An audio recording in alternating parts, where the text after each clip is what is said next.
Well, I started out with UCLA as a dental school that I went to, and then went through a general practice program, residency program at the Wadsworth VA Hospital, or now it's known as the Greater Los Angeles Regional VA Medical Center. And that was an awesome experience, except I didn't see any women, didn't see any children. So it left a little bit to be desired there. But we had extensive training and additional procedures in dentistry, and I still utilize that today. From there, I went to have practice, and I had a practice in Northern California in a San Francisco suburb. Was practicing there for about 7 years and decided to move through a practice up in the Sierras and lived in north of Lake Tahoe for 7 years also, and then came back to Colorado. When I got back to Colorado, I decided to shift my focus on practice to holistic dentistry. And I attended a number of trainings and seminars with a group that was called the American Academy of Anti-Aging Medicine, and seemed to find a niche there that worked well for me. How do we enhance patients' longevity, and how do we enhance the quality of their life as well? So I can do a lot of that in dentistry. I can do cosmetic changes that are awesome to see.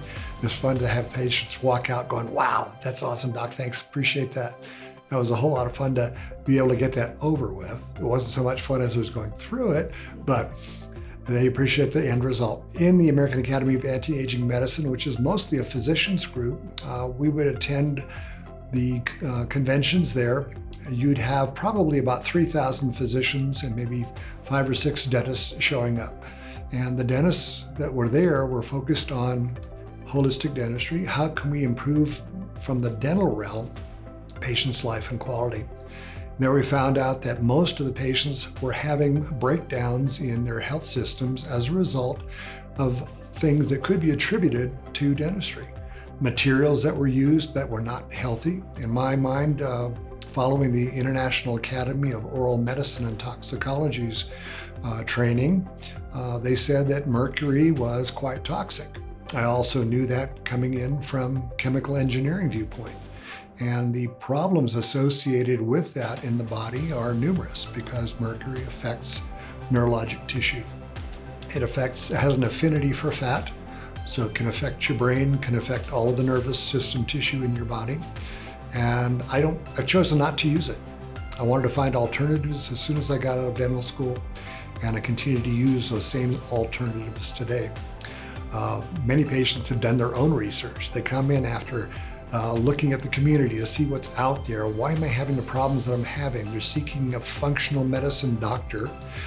They're looking for naturopaths. They're looking for alternatives to conventional medicine often, because doctors, physicians sometimes don't explore those areas just because of lack of training.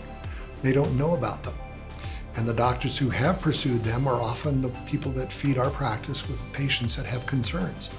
One of the things I would recommend you consider is you talk to your dentist and see if there's any way that you can remove some of the toxic materials from your mouth. Talk to your dentist and see if there's any way that he can get your gum tissue in better shape so you're not putting your heart at risk. There was a physician, Dr. Stephen Sinatra. He was a cardiologist, and he discovered that many of his patients that were coming to him had severe cardiac disease, and that it was attributable to bacteria coming from gum disease. So one of the first things he said to his patients who are coming in, get your gums in good shape. So that's been a focus in our office. And we use a lot of different treatment modalities to help us with that.